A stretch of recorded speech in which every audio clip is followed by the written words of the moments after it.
Hello, hello, beautiful and amazing humans. Thank you so much for joining us on the Mahdi podcast, Into the Deep, episode 4.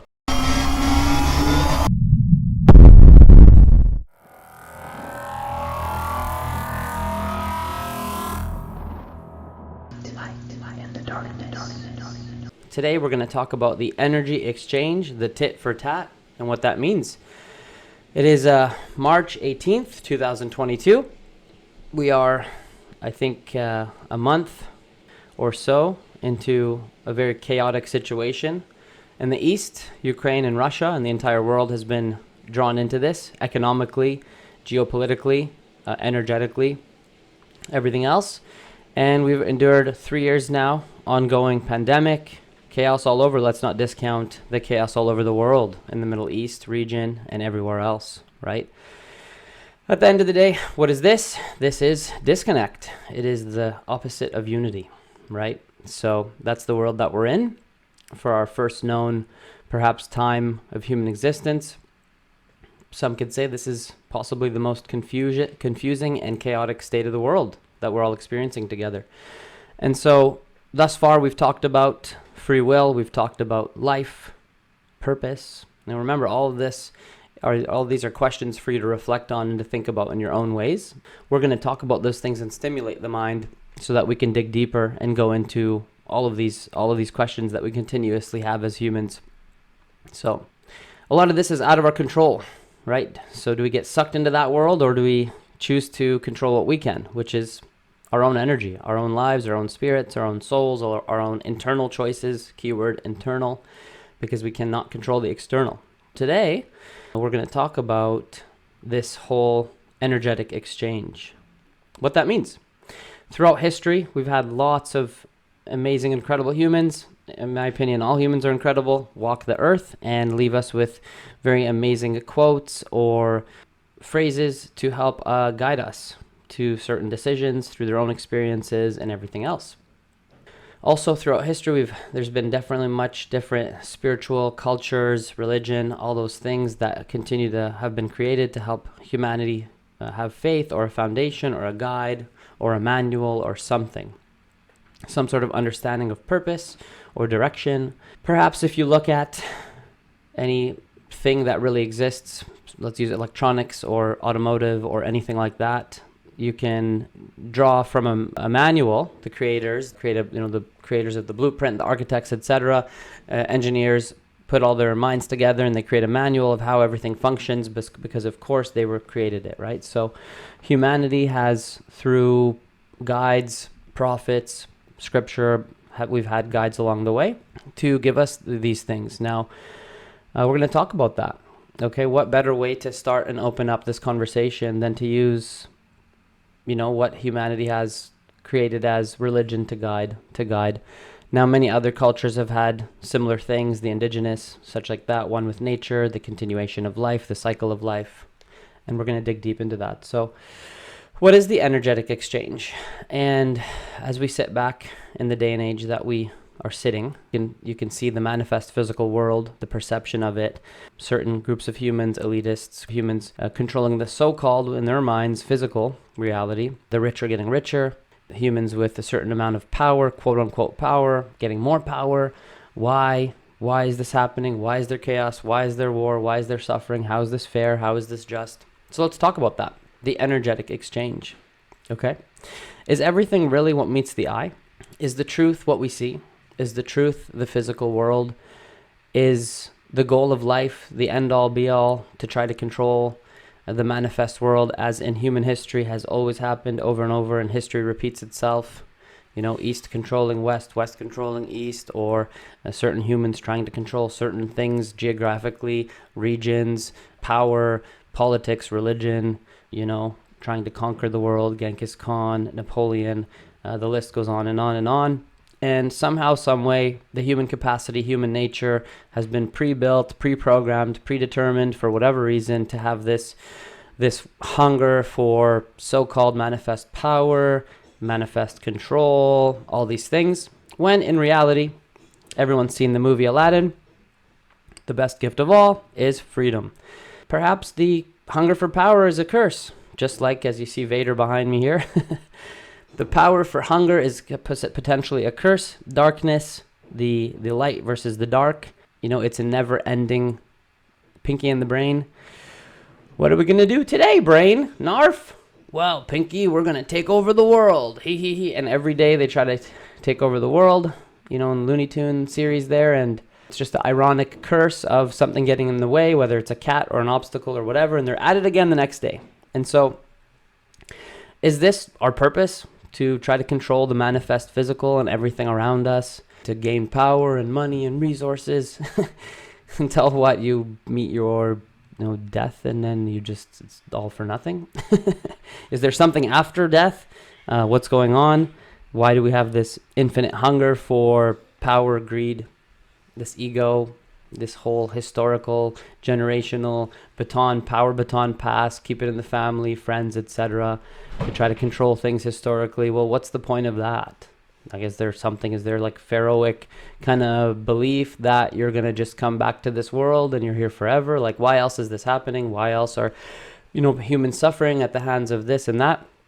Okay, so let's talk about that.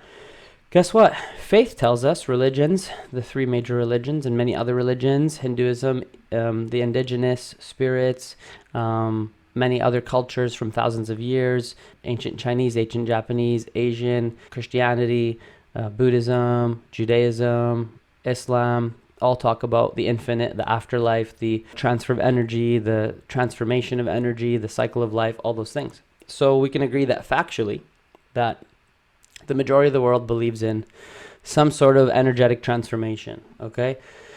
So, well, are we living in a world, in the physical world? Are we living kind of just like, were we just living outside here? We're like, we're trying to control all these things, materials, money, all this, and then we can't keep it. Like, do we forget that? Are we forgetting that? Why is this happening, right? Are we getting sucked in? Have we lost our balance? Is it all physical? Is it all spiritual? Is it a balance between the two? So factually, let's break this down. And I kind of just brought up some examples. The first that come to mind are commandments. What do those mean? Have we misinterpreted them? Second that comes to mind is just quotes from Buddha. Alan Watts, one of my favorite philosophers. I highly recommend you take some time to look him up. He's incredible. Just really great way of explaining certain scenarios and things in a neutral perspective, and just really great way to talk about kind of just trusting the happening and understanding that submission to the source, as we talked about. And then, Gandhi, for example, or many other people, right? So let's talk about religion. Believe it or not, ironically, the three major religions and extended religions, Hinduism, Christianity, Catholic, Islam, Judaism, have extreme similarities. But for whatever reason, us as humans, we love to look for the differences. We love to be the right ones. Well, guess what? There's no such thing as right or wrong. And that's the first mistake that we love to make as humans, is you're right, you're wrong, I'm right, you're wrong, and I'm going to judge you. Well, ironically, all of these religious scriptures tell us, don't judge. Thou shalt not judge. Leave the judging up to what? Up to who? Up to the source, up to God, up to the spiritual hierarchy, the spiritual creator, because let's face it, I didn't create you. You didn't create me. None of us created anything to do with this world. Sure, maybe I gained knowledge to learn how to carve a tree into a desk or engineer some sort of program or do something creative, art. Well, guess what? All the tools involved in every single thing that helped you create that was not you, because it's nature. Let's face it. Nature, resources come from the earth, resources come from the atmosphere, from nature, etc. None of us created that. That's the reality. That's a fact. And so, thou shalt not judge. That's the first single most important hint to freedom.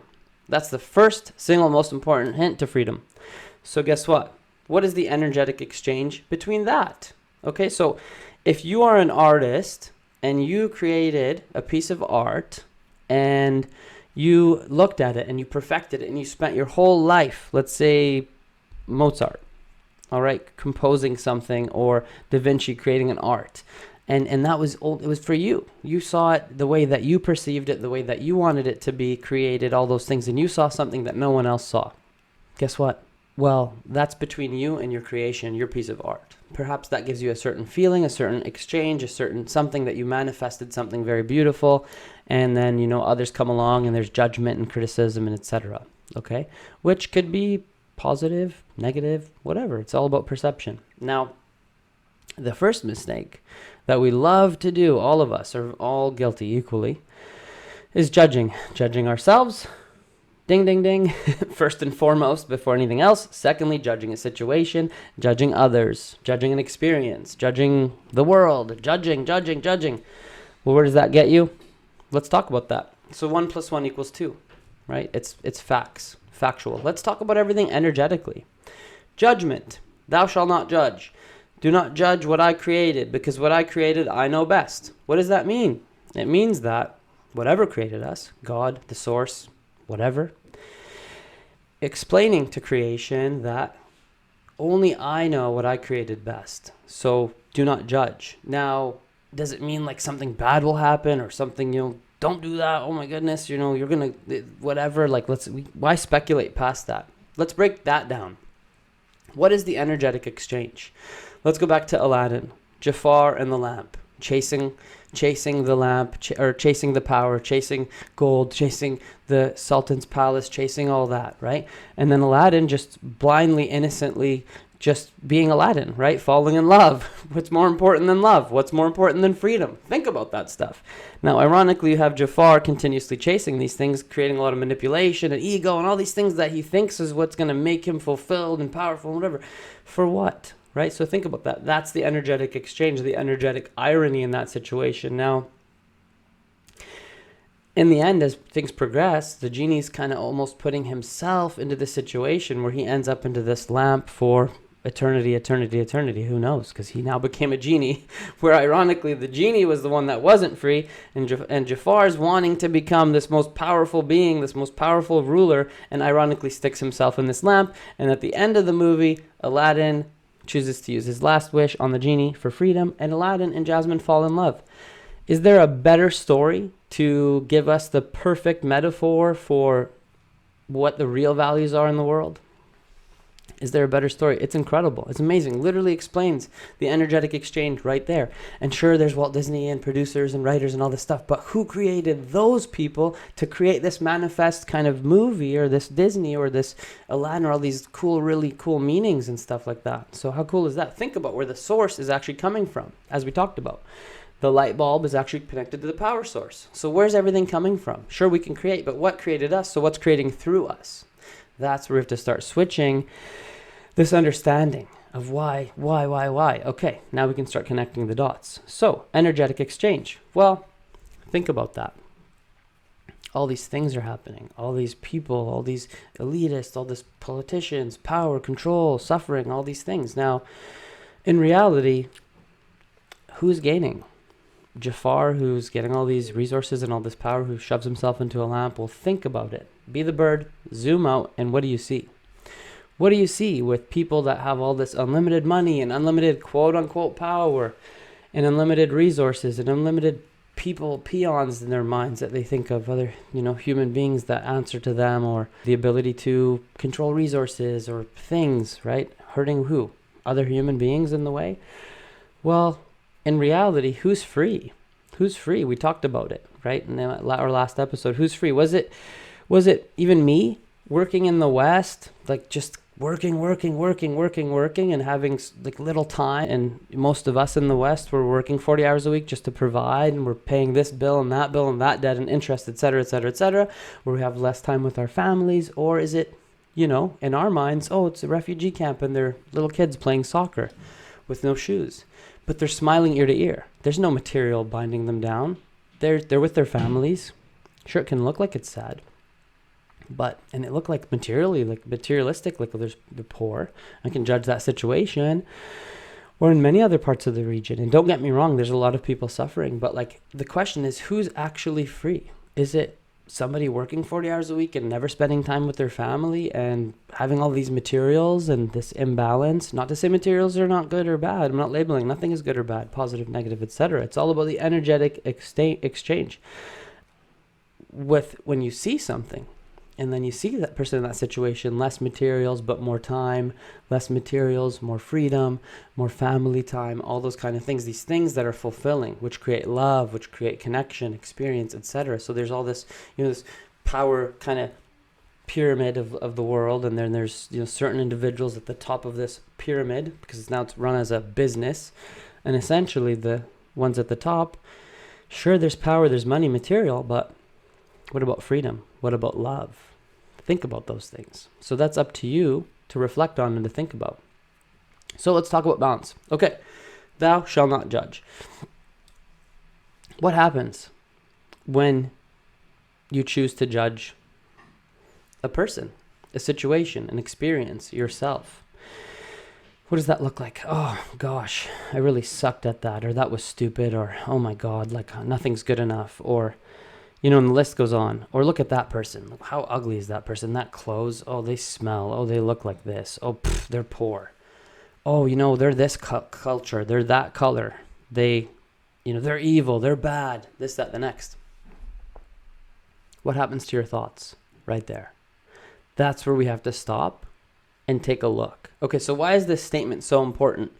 Do not judge. We're just being told not to judge. Does it mean you're going to hell, or okay, don't do these things. We're going to talk about this list of things, these lists of things that we've been told not to do. Because again, manual car, right? Run on premium, we'll follow the manual, follow the instructions, do your services, do this, do that, drive it like this, all that kind of stuff. So human and manual. Think about that, right? Think about that. So we've been given a manual to function at premium. It's not about like hell or this or that. It's about, this is the reality. Here's the facts. Here's the energetic exchange. So judge. What happens when you judge? Okay? Think about this. When we choose to judge, immediately our thoughts now are starting to consume our reality, right? Think about that. So the moment we judge ourselves, typically a negative way, okay? We now are gone into a place that is not present, not grounded, and our reality is actually changed internally, not externally. Because human beings, what does the bird see? Human beings, existence, life, nature, everything, the flowing, right? And when we choose to judge, guess what? You've stopped the flow. It's like a hose and bending the hose. All of a sudden the water, it's having a hard time to get out, right? So we stop. We judge, the door closes, the heart closes, and all of a sudden, that energy is having a hard time moving, right? So that's the energetic exchange. It's all of a sudden, what comes after this judgment? It's this closing, fear, anxiety, ego, and the list goes on, right? And it throws us off of our ability to flow and be in our natural state. Well, what happens with judgment? Is there love in judgment? Can judgment be loving? Sure. But typically, do we lose freedom when we judge? Because does it really matter like what 1,000 people or 1,000,000 people are doing? Does it really matter if it's not typically affecting you in the sense of the spiritual? Right? Does it matter if someone is black or brown or whatever color? Does it really matter? So who's the one who's suffering? Is it the one being judged, or is it the one that's judging? Right? So what happens when you judge? Okay, and what a great cycle, like an anxious cycle to put ourselves in when we judge. We're just judge. What kind of life does that look like? What kind of life does that look like? Is that a life of love, of being free? And so think about that. Why would we judge something that we don't have any control over or that we haven't created, right? Why would we judge another human being? Why would we judge ourselves? I mean, we are who we are. We are what we are. I am me. I am just a happening of existence that's been granted this gift of life, which is incredible, and I'm trying to figure out what that looks like. So why do I have to judge, or why should I judge, or why should I worry about anyone else if they're not affecting me in a negative way? And sure, there's things happening, but who am I? Who am I to judge? Like anyone who's walked the earth. Do I know? Am I like the end-all be-all? Am I a prophet? Do I know like what's after death? Do you know? Exactly, right? So why would we bog down? Why would you bog down yourself with those thoughts where you're just continuously creating this now all of a sudden energetic blockage? So that's really the fact here.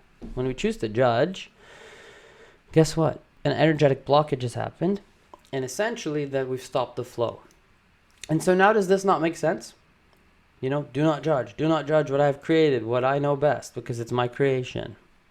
Does that statement not make sense, right? Instead of getting all like extreme about something, let's just look at it factually. Does this make sense now, right? Okay, guess what? Let me just pretend that I don't even know how to judge. Let me just erase that from my memory. I'm just going to go through life like a bird and see everything as beautiful, or just as is. Sure, like let's even remove that. What does that look like? Doesn't that look more peaceful, more like energetically flowing, right? So is that a fact? Is that not factual? Is it not factual that if we choose not to judge something specifically in a negative way, is it not factual that the energy continues to flow, which then continues to create that life source, that energetic source, that fulfillment of the self, that connection with the self, that grounding, that being, that is. And so this goes for all things, right? Chaos, war, death, murder, quote unquote evil, right? Because I'm a firm believer that there's no bad or good. It's just positive, negative, happening, understanding, experience, etc. Right? So there's a point for you to think about. What is the energetic exchange? What am I getting out of this? Why would I judge that person? Why am I judging myself? What's going on? Why do you get rid of that? Why? Okay, let's move on. Let's let that energy flow. This life is great. Who am I? What am I? Why would I judge this animal or that creature or that situation? Right? I mean, it doesn't matter. Because guess what? First of all, like we don't know almost anything about like the reality of that person's experience or existence, right? Look at some serial killers and we're so quick to judge, but we forget that this cycle of torment and chaos within the self to have created a reality like that, or oppression or whatever, right? These certain group of humans from the top, etc., pyramid. There's more to it. If we walked in their shoes, what would that look like? Okay, well, what led up to these? What's the inspiration? What's going on? So there's more to it. And that's why it's so complex that, guess what? The energetic exchange is the answer to that reality of, okay, well, that makes sense. Because once I judge, I then close my heart, I then spin, anxiety, etc., trying to control all these things, fear, right? Religion, color, racism, etc., right? So that all stems from what? Judgment, which then creates all these things where energetically we exchange an energy now internally all of a sudden, and we lose that freedom, right? So think about that, okay? And then we have statements and sayings like, the golden rule. Treat unto others how you wish to be treated, right? The famous, Jesus, prophet. Some religions believe Jesus to be a manifestation of God. And that's, again, I'm not going to judge that. But what we can agree to is that this is a being of light. What does that mean? Pure, purity, light, truth. Why? Because of love, healing, kindness, all those things. So guess what? I mean, Jesus is like the Justin Bieber of the world. He's like the number one, most spoken of guide, leader, etc., right? That walked the earth for the most part. I mean, of course, there's many greats, but essentially one of like the top, right? And in this world of the stars, essentially. And so why? Because Jesus was a being of pure truth, right? I mean, I didn't know him personally, but essentially the scripture, the message, all the things that were left behind, the ability to forgive. Well, what is that? Like you look at these beautiful, incredible, some of these creatures, like dogs, their ability to infinitely forgive, for example, that's pure. I'm not relating the two. I'm just saying this in the spiritual realm.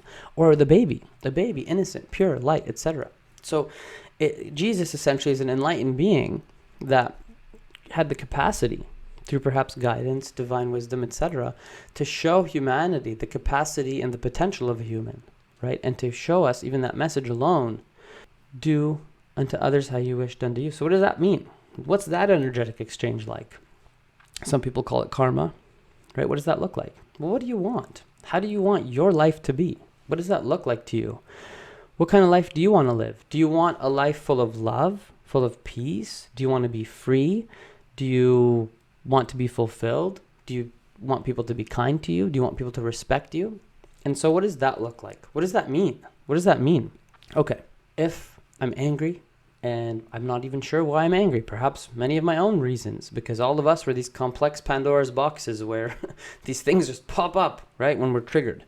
And so essentially, I choose to take out my anger or hatred or fear, because what does all of that come from? It's fear. Fear of what? Fear of what? Not being safe, not being, all of these things, not having love, losing something. Because at the end of the day, everything stems from love, right? And essentially the motivation is actually love, because the love of what? Love of life, existence, safety, etc., security, and then fear. Fear because it's so much easier to be afraid, to judge, all those things, because we let that get in the way, close our hearts, all those things, right? So when we choose to hate or to be angry, rude, all those things, what ends up happening? Think about that. First of all, let's start at, how did that happen? How does this happen? If I'm hateful towards someone, or rude, or angry, or just in a vicious way, of course, I'm angry. Anger is a human emotion, but in a vicious way, like choosing these things, hatred to the point of like wishing death on somebody, or even causing or creating or influencing.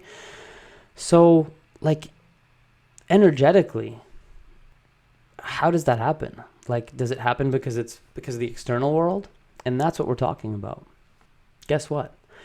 Any human, anyone who has the capacity to act a certain way, it comes from inside, right? So something outside, the perception of something outside, the manifest kind of experience, for example, in a predominantly Caucasian, let's say town, somewhere in the world, who knows? This is just an example. A African American or an African kind of dark-skinned human walks through the street, and that's not perhaps normal, and there's because of generational pain, anxiety, etc., judgment, fear, there's racism, creation of racism. And so essentially you see something or someone as different, and then you choose to judge, get scared, afraid, close that heart. The energetic exchange happens, right? You become hateful because we hate the unknown, we become afraid, all those things, and it's threatening the life that I love, right? And we can start seeing how these things happen. Now guess what? How did we go from that situation to being so hateful and wanting to harm that human being? Well, the reality is that energy exists and was actually manifested, not from the outside, but from the inside. And it was created, and it was essentially projected, and it was essentially influenced, if you will, from the inside, and projected itself to the outside. Therefore, the capacity of any human being to hate, to want to hurt, to want to kill, judge, etc., racism, discrimination, that exists within the self, right? So essentially, the result of your action comes from the inside out. And therefore, those feelings already exist from inside. And so those feelings already exist with or without the external world. And what that means is that's the truth that the self or you or myself are living in. So what kind of life is that we want to live in? We want to stay in this world of fear and darkness and pain and judgment and anger and hatred. Well, that's a question for you to answer, because essentially, factually, just like 1 + 1 = 2, guess what? Those feelings, those energetic feelings, do not equate to freedom, do not equate to love, do not equate to peace. And so that's that factual kind of calculation, that understanding that we can then draw, and not in an extreme way. Just look at it, dissect it, look at it. What happens if we choose to hurt or harm or hate or be in anger? That essentially, again, that energetic exchange keeps that heart closed and keeps that Pandora's box, those feelings, those emotions, those thoughts that are only harming the self, essentially. Because guess what? This world is a passing through. We can't stay here. So when we choose to live a life that we are going to continue to stay in this, reality from within the self, the one that, we have to wake up with ourselves, we have to go to sleep with ourselves. We can't run away from ourselves, What happens? Is death the escape, or is it just the next transition, the reality, the infinite? But we're still the same spirit. And so, do we want to live in a world where we choose to live in this dark, hateful, almost prison, right? Wouldn't that not be a prison? And so that's the fact there. So it's my choice to be racist. It's my choice to discriminate. It's my choice to judge. Even I can't control anything, but I can just choose to be there. Well, guess what? What happens to me? What happens to me? Even on a scientific standpoint, or health-wise, or stress-wise, or anxiety-wise, what happens to you biologically? I don't know. I don't know the answers to those questions, but I'm sure we can find those. Hopefully we can have a couple amazing guests to talk about this stuff, so we can kind of prove that scientifically as well. But I'm sure we can all draw our own conclusions from the reality of that. And so that's a question for you to answer. And essentially it's, do I choose to let that go? Let's look at the opposite, okay? What if I choose to be kind? What if I choose to love? What if I choose to forgive? All right. What happens? What's the energetic exchange? I'm pretty sure that Jesus also explained to us how important it was to be kind. And many other religious prophets, guides, etc. told us to be kind, to love, to forgive. Well, why? Why? Well, okay, in my egoic mind, it's like, why would I do that? Like, they hurt me. They hurt my family. Things, unspeakable things, murder, chaos, etc. Why would I do that? Well, perhaps we're being hinted towards something, a greater something, essentially that this physical world is just a classroom. It's just a passing through. And guess what? Like, death is graduation, and ta-da, like, oh, you have to go back. You flunked. You have to go back. Who knows? Who knows what happens? Essentially, though, like these guides, these enlightened beings, is these closer to the truth. Perhaps that butterfly energetic kind of phase, this existence in the sense that, wow, why would I live a life for, some of us live our entire lives in this world of hate and anger and chaos and resentment and vengeance and just everything. And so why? What do we get out of that? Is that not almost essentially like we put our own spirits in a prison? So what's the opposite? I choose to forgive. Well, what happens? Does that not create a release? Because we know energy can't be created or destroyed, only transferred. So if we choose to open our hearts up, we choose to forgive, we've all been there. We've all been there. We've all done that. We've all needed forgiveness. We've all needed to forgive. What happens? What happens there? Can we not conclude that after being here for as long as we have as a humanity collective, that by choosing to forgive, which in turn essentially is the biggest proof and the biggest evidence and the biggest exchanges of love one could ever choose to manifest or choose to ask for, choose to essentially create from within, this energetic, amazing, incredible energetic situation of forgiveness. It's such a beautiful feeling, is it not? And to choose to forgive and to choose to ask for forgiveness and to choose to be accountable. Does it get any better than that? Like, does that not free the soul? Is that not where you would want to live? In a state of forgiveness? Would we not want to be forgiven because we are human and we essentially almost we're defaulted to the necessity of needing forgiveness because it's a given? Or is our imperfection also actually perfect because it's created this system of forgiveness and the needing of forgiveness? And what's the energy exchange of that? Does it not create freedom? Is it not in translation love? And so think deeply about these things. For too long have we lived in this world where we choose to judge. And I'm talking about all walks of life and experience and the self. Because guess what? We're all in the same boat. None of us are no more or less perfect than anyone else. And so that goes for all walks of life.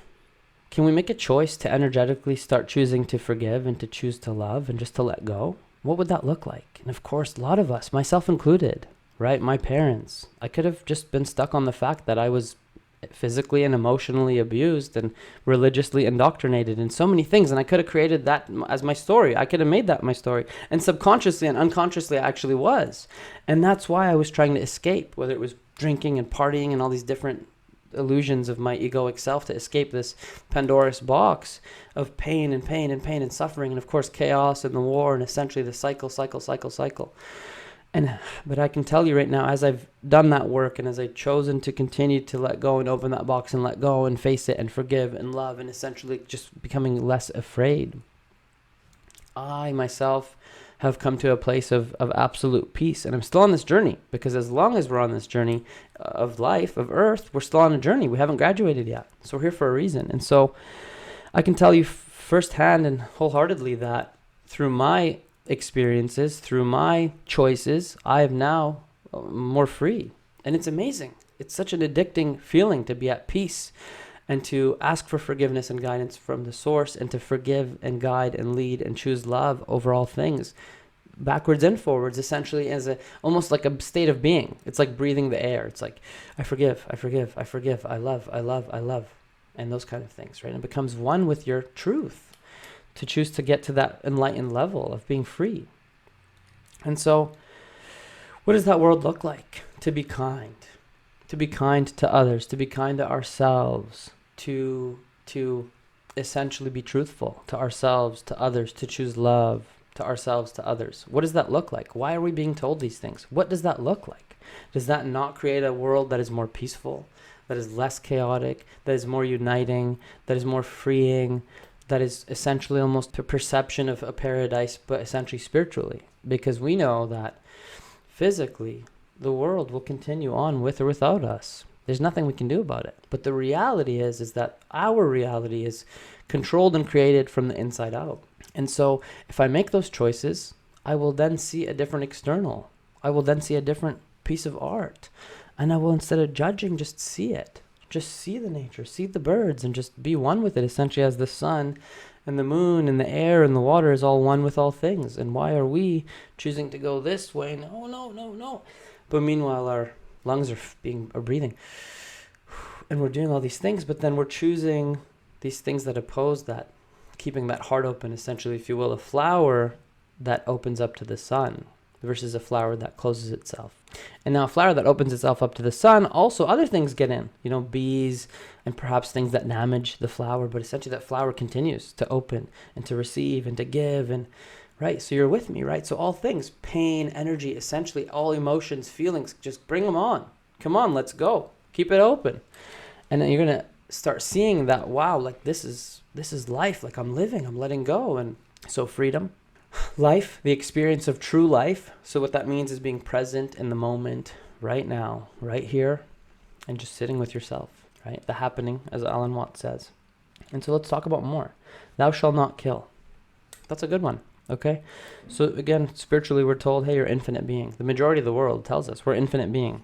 Well, you're reincarnated, you're resurrected. We don't know what that means. Or guess what? Maybe something happens, you turn into a human butterfly. Who knows? You've turned into a star. Who knows? We don't know. And so what does that mean? Thou shalt not kill. Well, let's dissect this really, really deeply. Okay. It goes back to very dual purpose situation, both in the spiritual and the physical. Everything we just talked about essentially is a form of killing. Killing the self. I suck. I hate my life. And this is, I don't feel like I have the will to live, and this and that, and judgment and self-attack, right? Suicide, almost spiritual suicide. Because guess what? Like mind over matter, spirit over matter, essentially whatever you're feeling and thinking inside, that's a painful reality, right?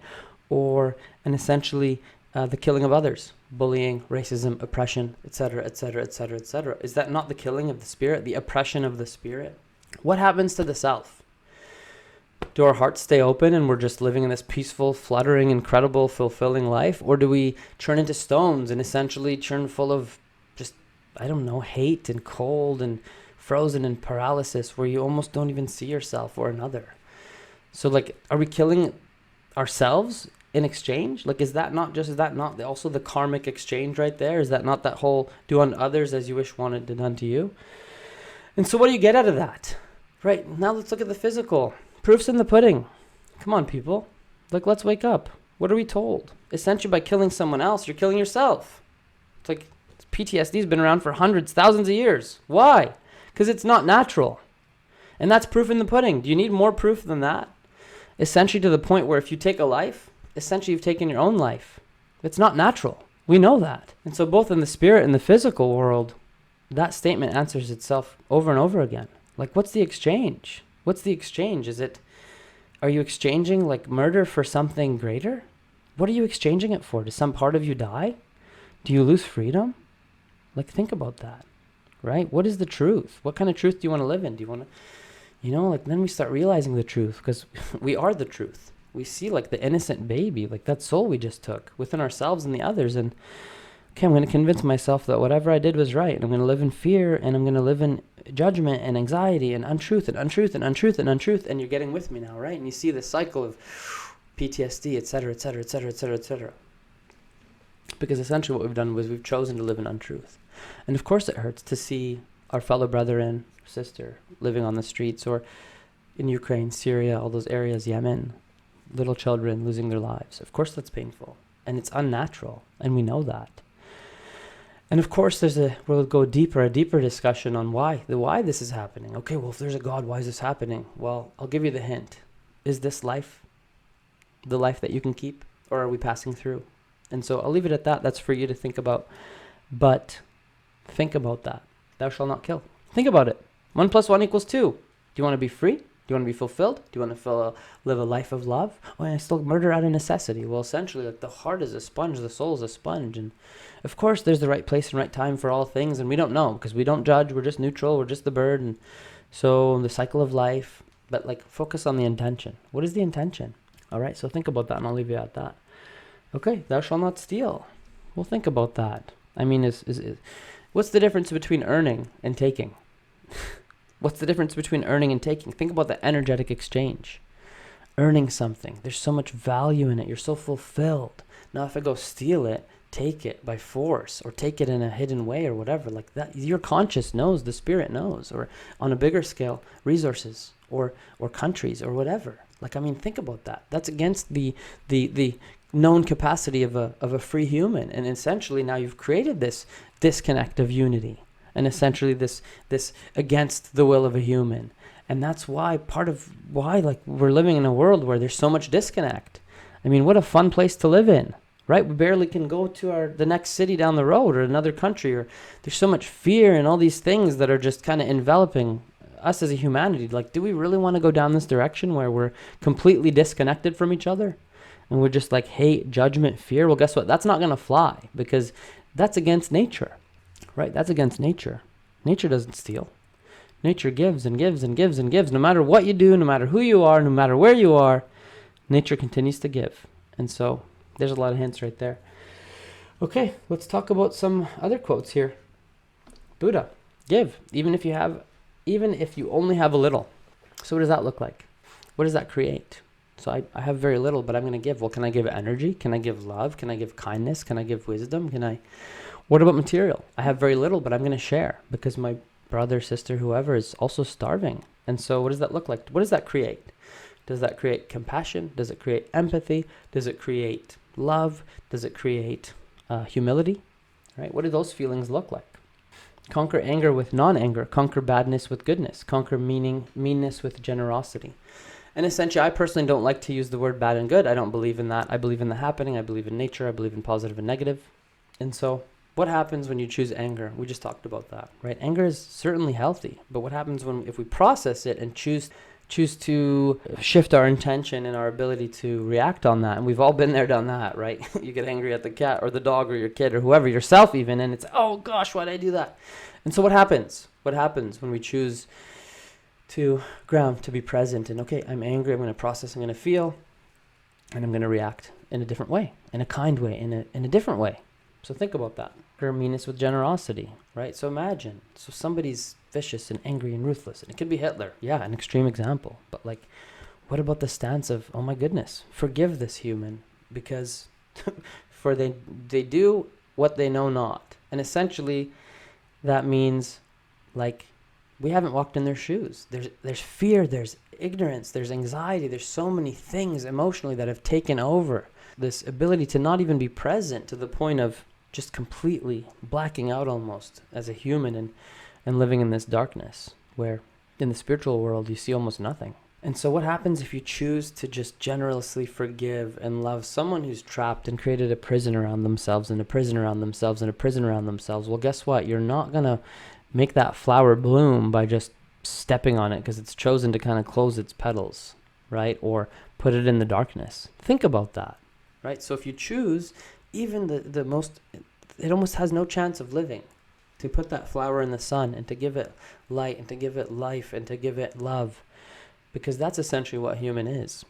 So can we learn from those mistakes? Like, did we just feed into that darkness? Have we just fed into that darkness and demonized and criminalized and made it so much easier to judge and just essentially pour, darkness on darkness?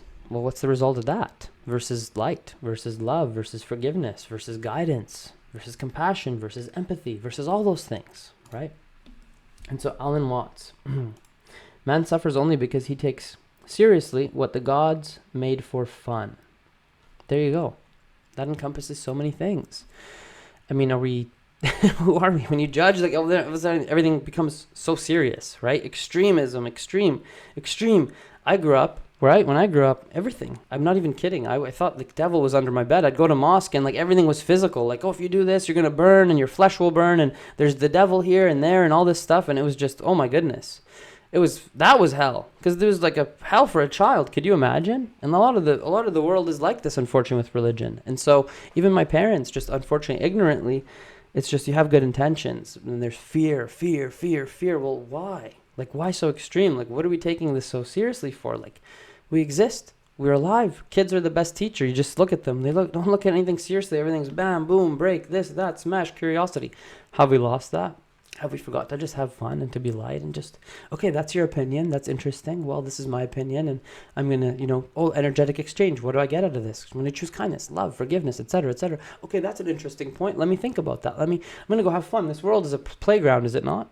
And so there's this other one by Alan Watts. This one, I love this one. To have faith is to trust yourself to the water. When you swim, you don't grab hold of the water, because if you do, you will sink and drown. Instead, you relax and float. So think about that. That is so cool. If I just let go and I just be one with the water and one with nature and one with the trees and one with the sun and the moon, and just be like love as the unconditional nature does. Do I just trust? Do I just trust fall? Do I just be? Do I be present? Do I open my heart? What does that give me? What does that give me in return? Try it out. Think about it. And take 10 minutes, 15 minutes. Just keep that heart open. Walk in nature and see what happens. Can nature not be our best teacher? Alrighty. Gandhi, be the change that you wish to see in the world. Well, what does that look like? What kind of world do we want to live in? Do we want to live in this world where, literally, like the leaders of our countries are just hating on each other? It's like high school and junior high. It's like there's all these cliques and don't hang out with that group. Don't do that. That's it. We're cutting you off. And then other people suffer in the way, and like, what is that? What the heck is that? Do we want to go down that path, or do we want to choose like love and acceptance and truth and like unity and compassion and empathy and teamwork and listening and understanding and no judgment? And the list goes on and on. Like, have we not learned from our mistakes? Like, do we really want to continue to like kill each other and hurt each other and take from each other like resources? It's like a bunch of bullies at the playground being like, you can't play in this playground, it's our playground, like you have to sit there. Like, that's hurtful, right? Like, there's two sides to every story. There's situations and experiences that need to be validated on each side. So like, what kind of world do you want to create? Well, I want to create a world where I love everybody, where I accept everyone, where forgiveness is just part of my breathing, where love is just part of my breathing, where understanding and listening and accountability and all those things is just a part of who I am. And in a world where we can all play in the playground together. And perhaps, this person doesn't like the monkey bars, but they like this. And we take turns and we work together. Because guess what? We never created the earth that playground is on. We never created the resources that created that playground. We never created each other. Can we not learn from our mistakes so we continue to try to control the material world that essentially we didn't create? Because something created us and we're trying to control something we can't. So why is this happening? It's pretty straightforward. It's because we've chosen to not align ourselves with nature. So be the change that you wish to see in the world. What is that for you? What kind of world do you want to see? If you change yourself, will your reality change? Will the world you see change? And from my experience, the answer is yes.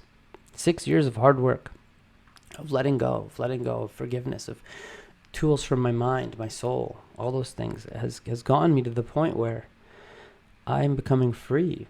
And I'm at this point where even my fear of doing a podcast, just like it pushed myself. I was like, you know what? Let's do it. I want to create an impact where I can hopefully inspire others to reflect on these things, to go deep and to think and to reflect and to just choose maybe to live in a better internal self, to create and manifest a better, more positive, peaceful, free world where you can realize, oh my goodness, I can control this. This is so cool. Like, such an adventure, such a different adventure that like I don't have to chase the external. I'm going to just trust. I'm going to just do my best. I'm going to love. I'm going to forgive. Oh my gosh, this is freeing. This is amazing. This is incredible. I'm going to be kind. I'm going to forgive. I'm going to ask for forgiveness. I'm going to go back maybe to something I did years ago and just forgive and ask for forgiveness. It doesn't matter, because you're going to see what's going to happen, and you're going to realize this is the answer. And you're going to realize your potential, your capacity, and you're going to be like, wow, like I wish I started this journey sooner. This is awesome. Like, life is a gift. This is awesome. What am I doing? Like, I'm constipated in my heart. Like, it's not a fun feeling. What a great world. So you're going to see that. There's a lot more quotes as well. There you go. A man is but a product of his thoughts. And I mean, let's include women, of course, in there. So humanity is a product of their thoughts. What they think, they become. That's essentially what we just talked about for the last 50 minutes. What you think you are becoming. And so, again, what kind of world do you want to live in? Like, I mean, do you want to choose to, like, hate and, like, live in that world? Because if you have the ability to choose that, I mean, that's your truth within yourself. And that essentially opposes your true essence. And if you want proof of what your true essence is, look at a child, look at a baby. I mean, like, it's a pure light. It's a gift. It doesn't matter what color the skin is. It doesn't matter. It doesn't matter because guess what? It's a being of light, love, consciousness, truth, beauty, love. Like, that's proof. And that should give us hope and faith to our reality. And essentially, when we choose to live against this reality, we actually live in that spiritual hell. Hell's not a physical place. Paradise is not a physical place. It's the truth of this. Am I living in my natural state? I mean, why is the sun shining for everyone? Like, what the heck? Like, that person just did that and, like, the sun is still giving that person life? Like, think about it. Why am I choosing hate? That's not natural. Okay, I'm going to just try it out for a week. I love you. I'm no longer going to, be racist or, like, judge you or, holy crap, like, I'm free. Oh my goodness. Wow, those flowers smell really good. Oh wow, like that bread that I thought I complained about yesterday now tastes amazing. Well, what a great world. What a great world that you can now live in because of these choices that you have control over, because you can't control out there. You can control in here. And ironically, this whole time, your choices created this beautiful reality that you can choose to live in. Yeah. The energetic exchange. 1 + 1 = 2. It's that simple. So what could love do for you?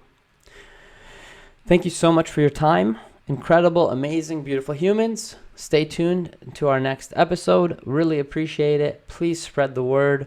Please, challenge yourself, reflect, and share. Share the podcast, share the YouTube channel, and I would just continue. I'd continue to love to create this discussion. We're going to dig deeper and deeper and deeper. Love just dialogue and anything else. Eventually, hopefully, some guests on the show. I mean, I'm new to this, so any questions, please feel free. Thank you so much. Have an amazing, incredible day. Lots of love, and we will talk to you amazing humans later.